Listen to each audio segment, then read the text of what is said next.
Today we're going to be talking about World War One, but we're not going to be talking about lists of battles and numbers of soldiers who died and lots of dates and things like that. The most important thing when we talk about a conflict like World War One isn't memorizing battles and dates and figures and people and those types of things. The most important thing to recognize and deal with are the ideas and the thoughts that caused the conflict to happen, the ideologies or the thought processes, the worldviews, or if you happen to be German, the Weltanschauung, that bring about the problems that cause the conflict in the first place. We don't avoid future conflicts by knowing how many people died at which place on which date. We avoid future conflicts by knowing what caused the battle in the first place, and then being able to see ways around those problems in the future so that when, and they will, when they arise again later, we have the tools necessary to avoid those conflicts. And in particular with things like World War I and World War II and the stressed or tense relationship between the United States and the Soviet Union through much of the second half of the 20th century, there's a lot of lessons that we can learn. There's a lot of things we need to know so that going forward we can avoid falling into catastrophic conflicts like that again, especially since now the means that we have to destroy one another are cataclysmic in comparison to what was available at the beginning of World War I and the beginning of World War II. And so we're going to start by looking at these just basic ideas and getting a brief overview of World War I. Again, we're going to cover a 5-year period in one class period, so we're not going to be able to cover lots of details. I would highly suggest that if you're interested in World War I, that you go buy a few books or go get some books from the library and read, some standard historical research books based on World War I. There are many, many out there. The Texas A&M University Press has published several very good books about World War I, and if you're interested, you can go read those. You can also just go to the internet and do a Google search on World War I, although I would caution you to be very careful with information that you get off the internet. Just because it's on the internet doesn't mean it's true. Bonjour. Okay, so World War I, the Great War, lasted from about 1914 to 1919, depending on whose end date you pick. Some people will say it's 1914 to 1918. Many Americans will say 17 to 18. Other people will say that it continues on into the 20s because there's some conflict and there's some head-butting going on. And if you happen to be Russian, it's like a continuous conflict throughout much of the early 20th century. And so nailing down exact start and end dates in things like a war are not often easy. Sometimes they are. I mean, sometimes everybody agrees. Other times it's not so easy. We're going to see the same thing when we get to World War II. When does World War II actually start? There's not a lot of consensus, and we would think that everybody agrees that it starts in 1939 or 1941, but it doesn't. There's not a lot of agreement. So when does the war start? 1914-ish. When does it end? 1919. When all of the parties involved officially sign peace treaties, they officially acknowledge defeat or victory, so that happens in 1919. The fighting, however, is mostly over by November of 1918, when you have the armistice signed between the two sides. There's not much attention given to the actual causes of World War I typically in many history classes. Part of the reason is because you're normally stressed for time. We have one period to cover the broad topic of World War I. It's also kind of glossed over in the United States because the United States isn't really involved in the war until the very end. And we tend to be interested in things that our country was awesome at, like World War II. We like World War II. We were in it for a while, and there's a lot of good history involving the United States military, and so it tends to get more attention. But World War I is significant. World War II would not have happened without World War I, and so we need to pay attention to it. We need to learn the lessons that we can so that we can avoid causing catastrophic conflicts later in the future. It's also important that we understand the underlying causes that led to the war, not just the big facts or dates or battles. All right, so we're going to continue on, and we're going to begin with some of the ideas that caused World War I. Throughout the 19th century, so the 1800s, there are a lot of movements going throughout Europe to unify countries. There are unification movements. There's going to be several different ideas that we'll talk about throughout the class today that are going to cause problems and tension between powers in Europe. What you see on the screen in front of you is a map of the German unification taking place throughout the latter half of the 19th century. And basically, for a very long time, Germany has been broken up into many little princedoms or dukedoms or little small countries. And it's just getting to the point in the end of the 19th century where these things are going to really be unified together. And we're going to see a German empire, a German nation, or the Königsreich come into being. And this unification of Germany is going to lead to a surge in nationalism, or a surge in nationalism is going to lead to this unification of Germany into a single power, into a single state. What's going to happen is because for so long you have had all these little states with all of them have their own, noble leaders and their own nobility and their own courts. You have lots of nobility in Germany, and when it's all unified into one Königsreich, into one nation, now we have this issue where we're going to have a lot of nobles sitting around and their powers kind of been removed from them, and they're not going to be unnoble, but they're not going to have the same responsibilities that they had before. They're not going to have the same roles that they had before, and so it's going to create kind of this weirdness with the nobility, and that weirdness is going to funnel into some of the cause for World War I, because we have these massive changes going on in the cultures, in the nations, in the structures, and what's going to happen is now people are going to be sitting around with nothing to do except twiddling their thumbs. What happens when you give nobles nothing to do? They blow stuff up. So what's going to happen is these nobles are going to enter into the military. Now, throughout history, nobility have led military, but what you're going to see now is an overwhelming joining of the nobility into the military. Many of the officers in the German military at the beginning of World War I are going to be noble. Many of the officers who will become the first pilots in World War I are going to be noble. Manfred von Richthofen, the Red Baron, the von in his name indicates nobility. He is linked to a noble family. And so Manfred von Richthofen is a noble. And he is, here flying as an officer for Germany in World War I. The same thing will be true with most of the officers. Many of the officers throughout the German military, they will be noble in nature.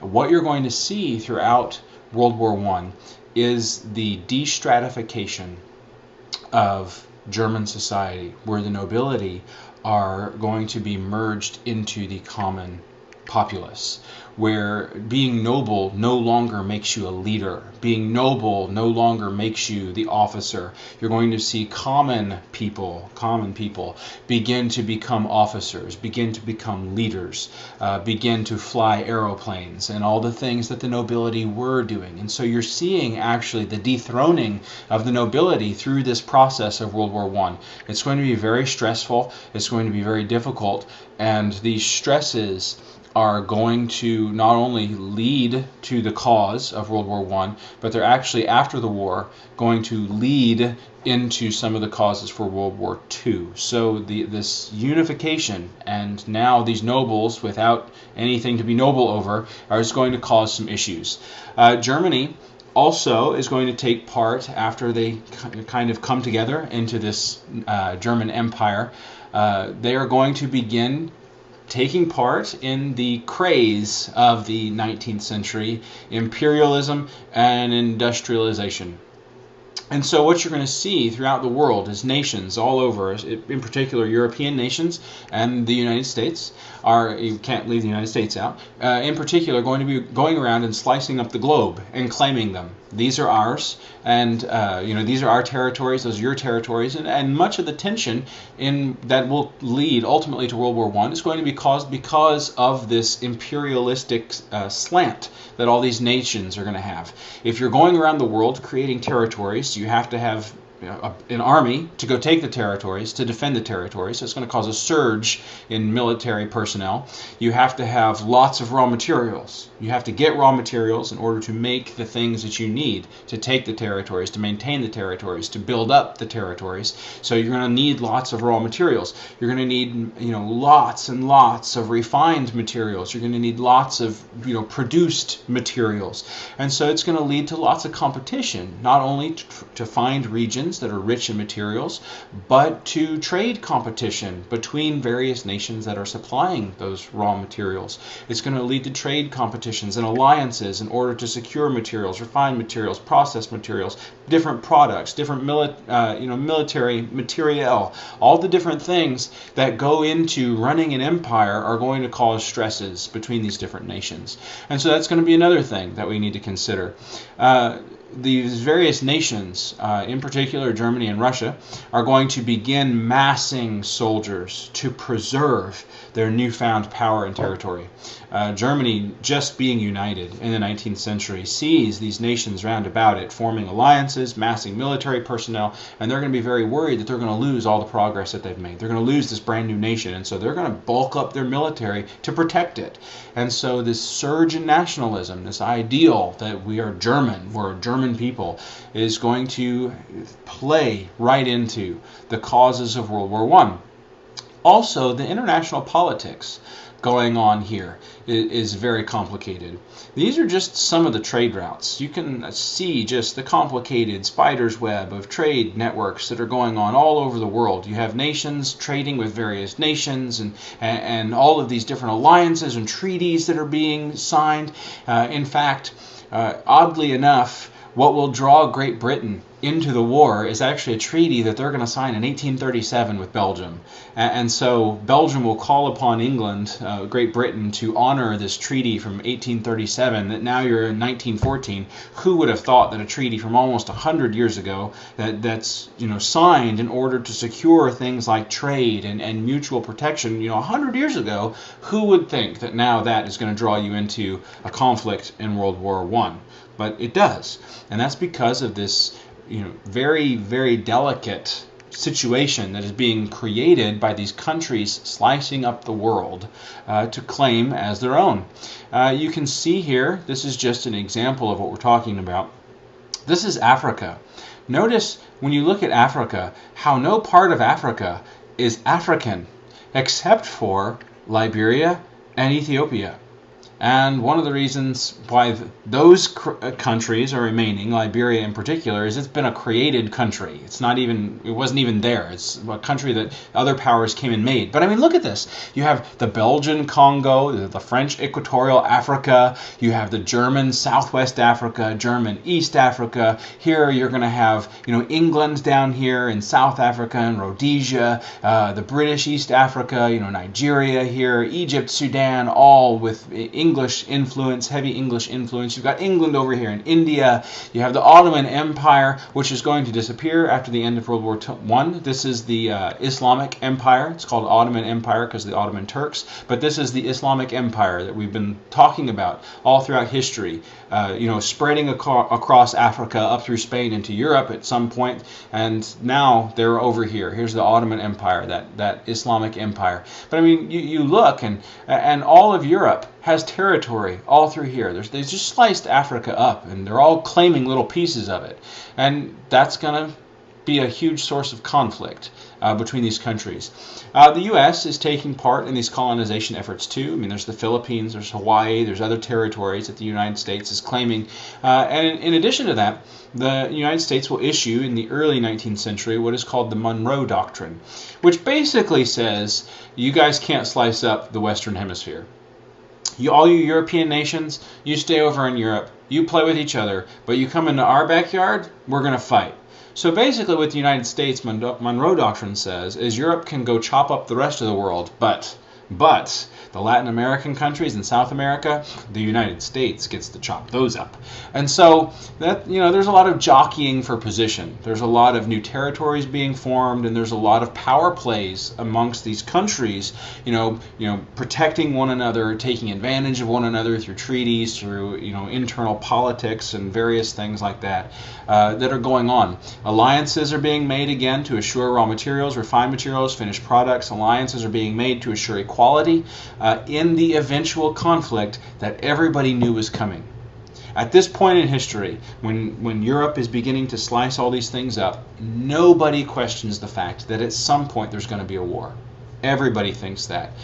In fact, the Kaiser, who is primarily responsible for uniting Germany into that Königsreich, into the German Empire, he would say that the great European conflict will come from some skirmish in the Balkans. And to some extent, he's right.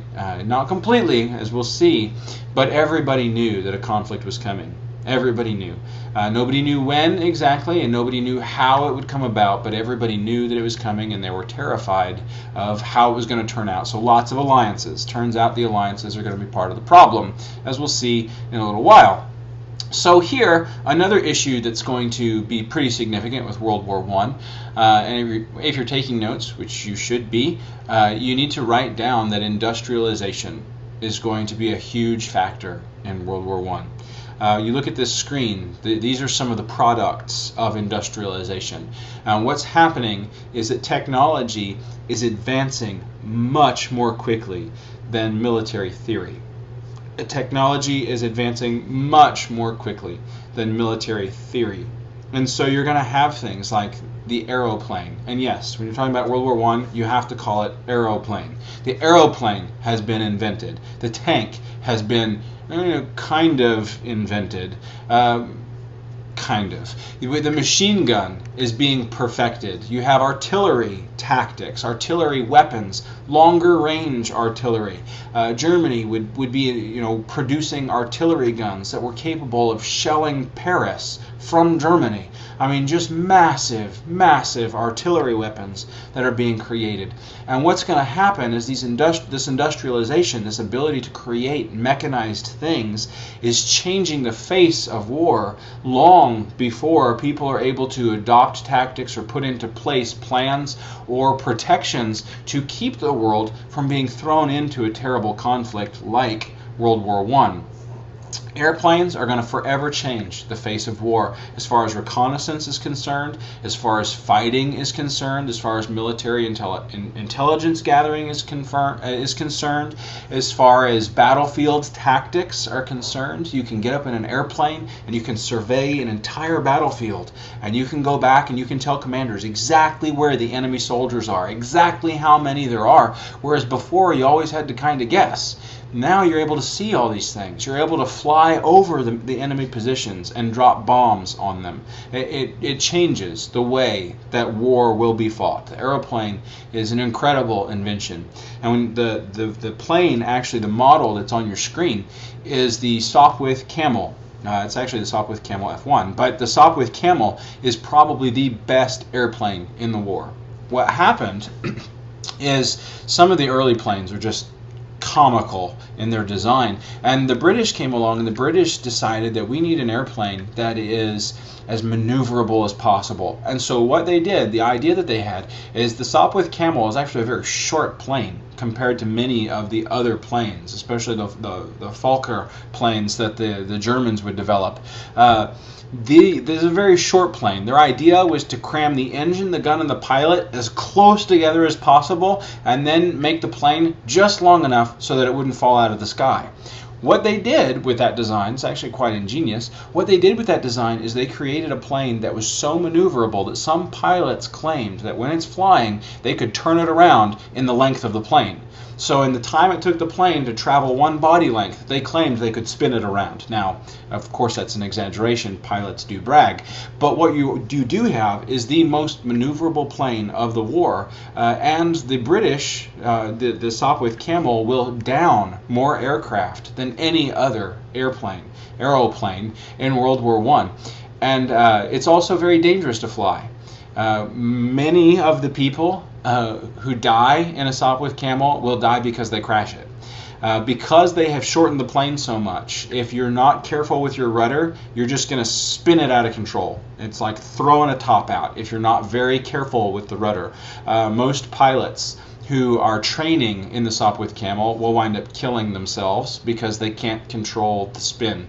And so they learned pretty quickly that pilots have to train in different planes, and then once they're experienced, we can put them in the Sopwith Camel. Another problem with the Sopwith Camel, just so you know, is that because it had such a short span or short length, the powerful motor, 4-cylinder by the way, the powerful motor in it tended to torque the plane. And so if you're turning to the left, the plane wanted to pull up, and if you're turning to the right, the plane wanted to pull down. The problem now with this plane that turns so quickly is if you're turning right, and you're not high up in the air, before you know it, you're face first in the ground. So very dangerous airplane to fly, and it forced people to kind of rethink training pilots. Other things you see here are machine guns. Machine guns all of a sudden are very accurate and very fast, and they have a very far range. We talked about before the guns that were often used in combat. Even in the 1800s, the Civil War is at first fought with these very inaccurate weapons. In the American Revolution, for example, they didn't say ready, aim, fire. If you ever watch a movie and you have soldiers using the Brown Bess muskets, the muskets, and they say ready, aim, fire, they're wrong. They never said ready, aim, fire, because you couldn't aim a Brown Bess musket.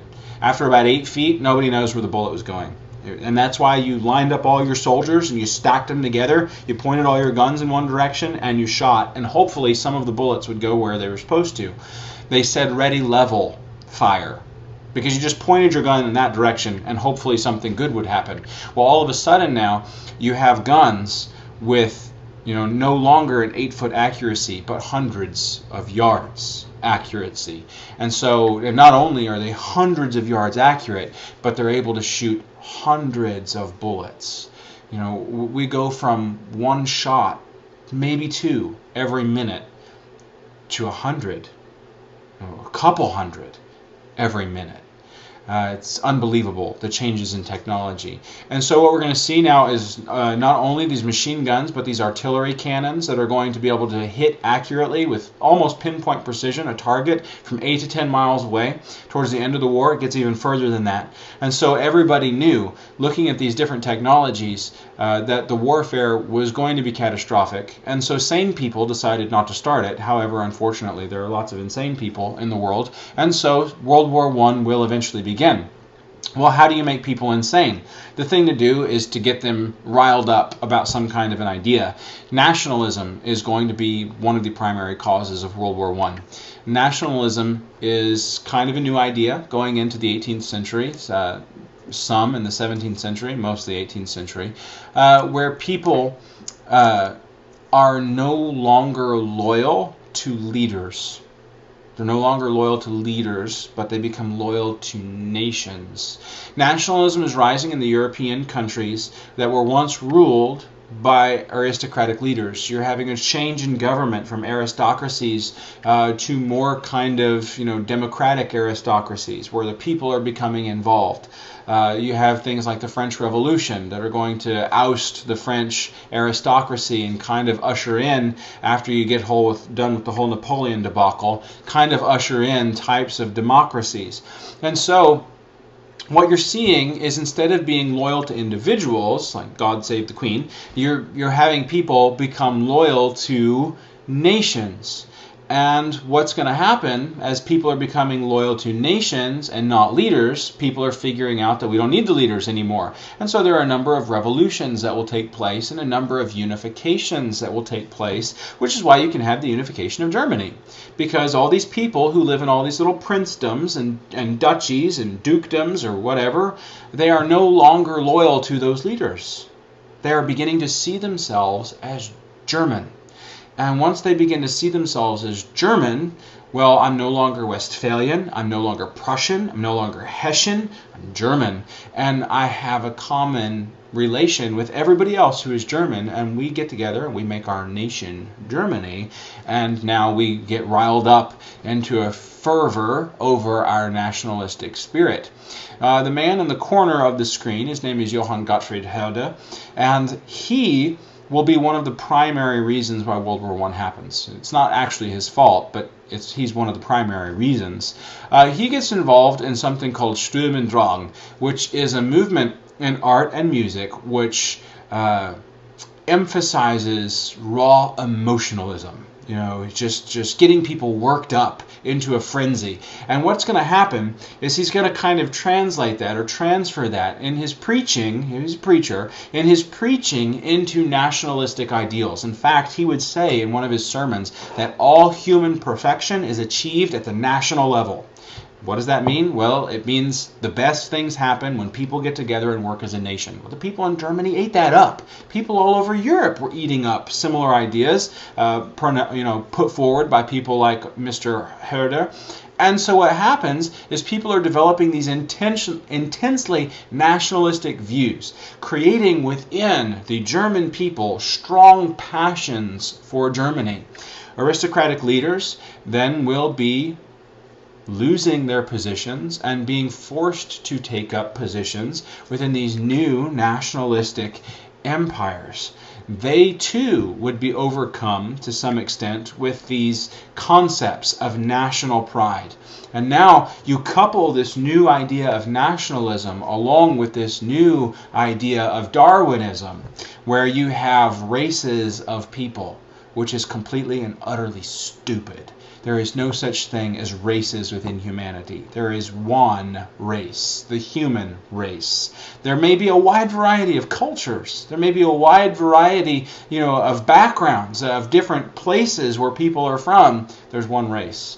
There is not a German race. There is not a British race. There is not a United States race or an American race. That's stupid. That's absolutely ridiculous. But people bought into it. They bought into this idea that there is German blood, that there is French blood, that there's Spanish blood. And Darwinism also teaches that only the strong will survive. Now, it's unfair to come along and blame Charles Darwin for World War I, just like it's unfair to blame Johann Gottfried Herder for World War I. But they're the ones who kind of put forward these ideas, and other people would take the idea and twist it and run off with it and do all kinds of crazy things. It would be like blaming Jesus for the Crusades. Jesus never said that Crusades were a good idea, but people taking some of the things that Jesus said, twisting them and warping them and using them to their own designs, would later go and cause things like the Crusades to happen. Kind of the same thing here. People will instill in the populace this idea that you have German blood, and these French-blooded people are going to come and try and wipe the German-blooded people off the map, and we can't allow that to happen. We have to kill them all. And that's, I don't know if they actually ever said that, but you get the idea. That's kind of what's going to go on here. You couple this idea of the survival of the fittest, this Darwinistic idea of races, and you take that and you couple it with nationalism, and all of a sudden now, you're not just fighting to preserve your territory, you're fighting to preserve your bloodline. And you have to keep your bloodline safe from these French-blooded people who are going to come and taint it, and who are going to come and try and kill you, because only the fittest can survive. And all of a sudden now, we're having, tense situation. We're putting a match to the powder keg is what we're doing. And so what's going to happen is these countries will begin massing groups of soldiers. And one thing that Germans are good at, remember, the number one export in Germany is automobiles, right? So one thing that Germans are good at is counting. They can count because they do lots of math when they do their automobiles. And so what happens is they can count and they can look at statistics and numbers, and they can figure out when other countries are going to have more soldiers than them, and they will probably lose that eventual conflict that's coming, that everybody knew was coming. And so what they do is they sit down and they do the math, and they figure out at some point in the next few years, in 1912, 1913, 1914, in the next few years, Russia is going to have too many soldiers, and we will not be able to fight them. The combined forces of Russia and France and Great Britain, if they get involved, there will be too many, and we will not be able to win. Well, what do? You can't allow that to happen because they'll come and kill you and erase your blood from history. You can't allow that to happen. They'll come and they'll tear your flag down. We can't have that happening. So what do? Well, you decide to attack them yourselves. Now, Germany doesn't just go out and say, hey, we're just going to attack you. They wait for something to happen. And what has happened by and large is history has bought into, or many people have bought into this idea that the assassination of some, no-name duke in Serbia is the reason why World War I happened. That's not true. Was there Archduke Ferdinand? Was he assassinated by some Serbian nationalist? Right? Nationalism, right? Was he assassinated by some Serbian nationalist? Yeah, he was. Is that a reason to go to war? Yeah. No, it's not. In fact, what you're going to see is you're going to see Austria-Hungary and you're going to see Germany kind of force that issue and make that something that they can go to war over. In fact, what's going to happen is Austria-Hungary, there we go, is going to send the Serbs an unrealistic list of demands. There's like going to be 10 things that are just insane. And the Serbs are going to agree to all of them except one. And the reason why they're not going to agree to one is because basically Austria-Hungary said, you're going to let us come into your country and run it until we figure out why all this happened, and then maybe we'll leave, maybe we won't. And so basically Serbia says, no, we're not going to give you our country because we're a nation. We're nationalists. We can't allow you to kill our blood. And then Austria and Hungary and Germany are going to get all upset, and they're going to go down and they're going to start World War I. Why? Because if they didn't, they wouldn't have enough soldiers to win once the conflict that everybody knew was coming eventually got started. Now, what are they going to do? Originally, Germany and its allies had developed a defensive plan. What they were going to do is they were going to try to get France to attack. And when France attacked, they were going to loop around and take Paris. And it was actually a brilliant strategy. And it has been called by some the Schlieffen Plan. However, the Schlieffen Plan never gets put into action.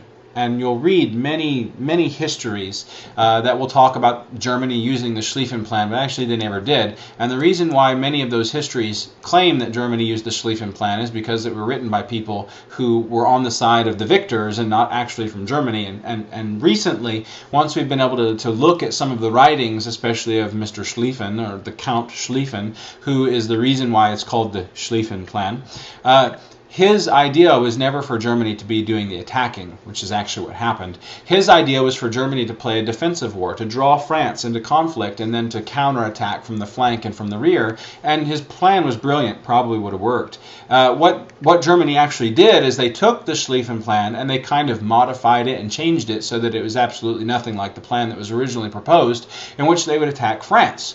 And the problem with this is that in order to attack France, they needed to go through Belgium. Remember that treaty from 1837 that nobody in Britain remembered about anymore? Yeah. You see, what it said is that if Germany attacked Belgium, England would go to war and help protect Belgium. So Germany, for some reason, goes through Belgium to get to France. I think because they're trying to get to Paris as fast as possible. And so they go through Belgium to get to France. They do that. They go through Belgium. Now England's involved in the war, and all of England's allies and all of England's territories. Russia's drawn into the war because it's got a treaty with Serbia. Germany and Austria-Hungary are at war, and now everybody's getting pulled in because of all of their alliances. So now all of Europe is at war. All of Europe is at war, and even Japan. Japan wants to play too. But Japan can't decide which side they want to be on, and they're going to bounce back and forth. Same thing with Italy. Really weird. Anyway, so what's going to happen now is you have all these people drawn into the conflict because of all these treaties that were signed years ago when nobody was really thinking about the catastrophic event that would happen if everybody got involved in the war, which everybody knew was coming, but nobody really planned for. Excuse me, I need some tea. Okay, so what you see here on this map is the Schlieffen Plan changed and poorly executed. The Schlieffen Plan originally called for about 1.5 million soldiers. They were going to march through around the flank of attacking France, not up here through Belgium, but down here in Germany, and they were going to defeat the French army in Germany and then march into Paris. Great idea. Germany didn't do that. Instead, they took about half the number of soldiers and they tried to go through Belgium, big mistake, down into France. And what happens is they get bogged down and they don't ever make it. They don't ever finish their plan because they didn't bring enough soldiers, they didn't bring enough material, they didn't bring enough supplies, all kinds of bad things happen, and you wind up with this giant, bogged down, 5-year-long warfare in trenches. Horrible, terrible idea. And so we're going to wind up with this race to the coast to create this line of trenches that will be forever dominating the countryside in World War I. So the new leaders attack with too few soldiers. They wind up mired in France, creates a race to the ocean, and now you have trench warfare. One thing we can learn from World War I is that trench warfare is terrible and we should never do it ever again. In fact, warfare in general is terrible and should be avoided whenever possible. And so what you see here is a typical scene on your trench warfare days. What you have here is what's called no man's land. Notice how the artist has put men in it for us. Very nice. No man's land full of men. It's called no man's land because if you go there, you die. That's pretty much the way it worked. And interestingly enough, nobody figured that out. They kept sending soldiers into no man's land, and they all kept dying. And everybody was like, what's going on? Send more men. And so that's kind of World War I in a nutshell. What you had through here in no man's land is you had machine guns constantly spraying bullets across no man's land. You had artillery back, trained onto no man's land, so that when the plane flying around saw that you were massing soldiers and getting ready for an attack, because remember those airplanes now? Yeah, they can see you. And so when you get all your soldiers together and you're going to go attack, they just call back and say, hey, they're about to attack, shoot them all. And so the machine guns here just start shooting, they start lobbing artillery in, and all the soldiers who get out of the trench die. That's World War I. Okay, so after no man's land, you have just rows and rows and rows of barbed wire, meters deep, thick. It's like a forest, an ocean of barbed wire. You can't get through it on foot. You can run up to it with your little, issued pliers and try to cut through all the barbed wire. Good luck, you're dead. And there's just no way through it until they invent tanks. And then what the tanks will do is the tanks will drive over the barbed wire, fall into the trench, and blow up. Great. See, nothing is working because trench warfare is terrible. And also notice here on these angles in the trenches, what you have, what they're creating is they're creating kill zones. You would actually try and funnel enemy soldiers into these kill zones by not putting barbed wire up. And they see this break in the barbed wire, and they're like, oh, freedom! And they run through, and they run right into the crossfire of your machine guns, and they all die. World War I, in a nutshell. Everybody dies. And so also notice in the trenches how they're angled. Not only does it create those kill zones, but it also makes it impossible for somebody, if they actually make it to your trench, to do what is called an enfilade. And that means where they're going to shoot down the line of soldiers, where it's difficult to miss. It's impossible to do that. So if you do happen to make it to the enemy's trench, now not only have you had to survive through all of that carnage to get to the trench, but now you have to fight your way all the way through their trench system, which by the time you get to the trench, there may be like, what, 1.5 of you left? And so you're going to die. That's pretty much what happens every time there's an attack. And not only are there these magnificently designed trenches, but there are going to be concrete pillboxes and gun houses and all kinds of things. There's going to be these artillery, which can constantly be trained. There's going to be these planes who can spot out exactly where you are on the battlefield. It's just terrible. There's machine gun nests, reinforced bunkers, phosgene gas, heavy gases, terrible. Phosgene gas. Okay, what the gases did in World War I is they would put them either in canisters or in shells, and they would shoot them out. Everybody talks about chlorine gas. Actually, chlorine gas wasn't really the bad one. It was actually phosgene gas. Phosgene gas is very heavy. You go and it hits the battlefield, and unlike other gases, which will kind of dissipate, chlorine gas will dissipate. Phosgene gas is very heavy, and phosgene gas stays low to the ground. And so all those little craters that are made by all the pock marks and the explosions, phosgene gas goes down into the craters. And so now when you're running through no man's land and there's all kinds of explosions going on and you jump into a crater to get away from the explosions, you just jumped into a mess of phosgene gas and you die. That's what phosgene gas does. Chlorine gas is also pretty nasty. It eats your skin. Anything that it touches, it actually burns you. If you didn't have a gas mask on, even if you did have a gas mask on, it would actually burn your lungs from the inside out and kill you. Nasty stuff. So World War I is full of fabulous ways to kill people, and one of the things we need to learn from it is that this is all stupid. War is stupid. Don't do it. Avoid it at all costs if you possibly can. Okay, so this is what's going to happen at the end of World War I. The Treaty of Versailles ultimately is going to be what officially causes the end of the war. The Treaty of Versailles is terrible. What happened is this idea of never again never again entered into the minds of many people. The victors thought that there should never again be a conflict, or there should never again be a Germany who was powerful enough to cause a war. So what do? We make Germany impotent. We take away all of its power. We take away all of her colonies. We take away almost all of her navy. We take away almost all of her ability to produce things like iron and coal. We limit the size of her military. We make it impossible for Germany to fight again. And so what you're doing is you're shaming Germany. Well, the French in particular would have their own particular view of never again. Never again would Germany be able to invade France. That was their idea. And so they're going to create what is called the Maginot Line.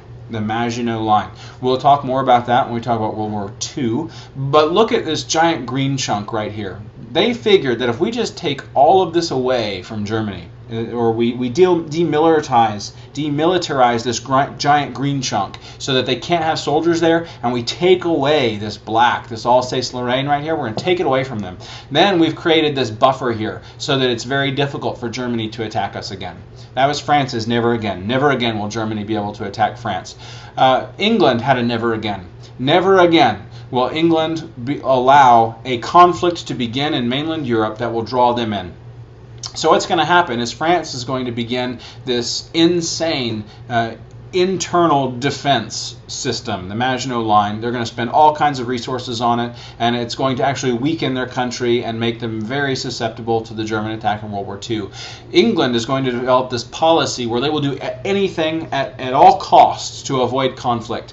And so what's going to happen is you're going to have Neville Chamberlain before World War II beginning this policy of appeasement, where they're just going to keep giving things to an aggressive Adolf Hitler, thinking that if we give him enough, he'll eventually get tired of taking the world over and go home and play with his toys. Very, very wrong. Germany's never again, after the Treaty of Versailles, is never again will they allow the people at home to sell out the soldiers on the front line. And so Germany is going to begin building a wonderful infrastructure. They're going to begin creating a lavish lifestyle for people in Germany after World War I. Even to the point where during World War II, the soldiers will be starving on the front, and the people at home will be plentifully supplied. And so the Treaty of Versailles, basically what it does is it creates, especially in the minds of the Germans, a sense of shame and the need for redemption.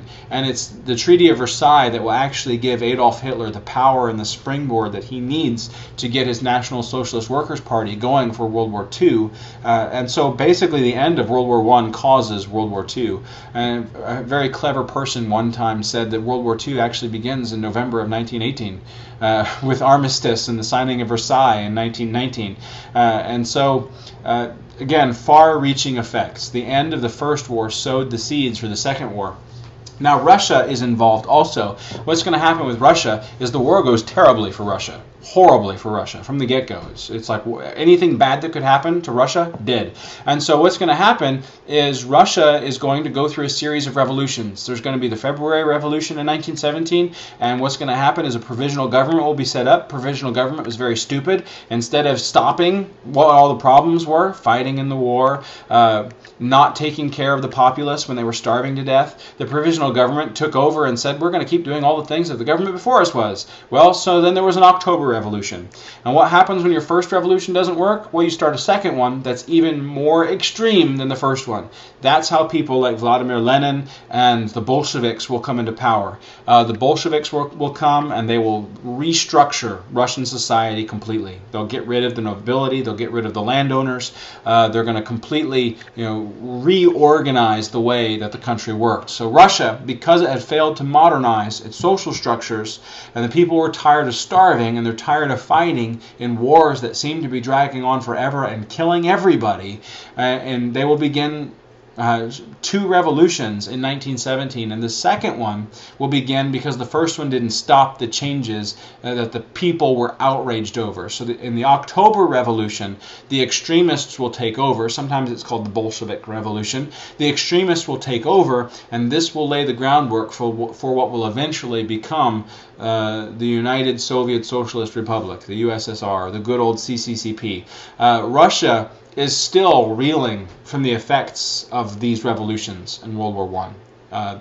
Russia's politics, the way that they relate to other countries, the way that they have their government structured, the way that they deal with their own people, still reeling from the effects of these revolutions in 1917, all because World War I happened and the governments were not prepared to fight the war the way it needed to be fought, to deal with the people at home the way they should be treated, and to modernize not only their military tactics, their economies, but also their social structures. And so all of these different things are going to be problems that lead into World War I, and they're still going to be affecting the world to this day. We need to learn from these mistakes. We need to learn that social changes and adaptation, especially to new technologies, is not only a good idea, it's a necessity. Because if the world changes and you don't, bad things happen. We need to learn the destructive power of weaponry so that we can avoid those things if possible. But we cannot allow somebody to begin a conflict with the upper hand, the way that things happened in World War I and the way that things will happen in World War II. You cannot begin these processes of appeasement, and we have to avoid the pitfalls of thinking that we can build defensive walls and that will be enough, which is what France will do. And so we have to be very careful. We have to pay attention to these lessons that we can see throughout these different conflicts. That's going to be all we're going to be able to cover for World War I. We're going to look at World War II next time, and remember, these things are going to be linked together, and we're going to have to pay attention to see how they're connected, how the Cold War will be connected to World War II, and the things that we can learn from all three of these conflicts in the 20th century. All right, that sounds good for today. I'll see you guys Wednesday.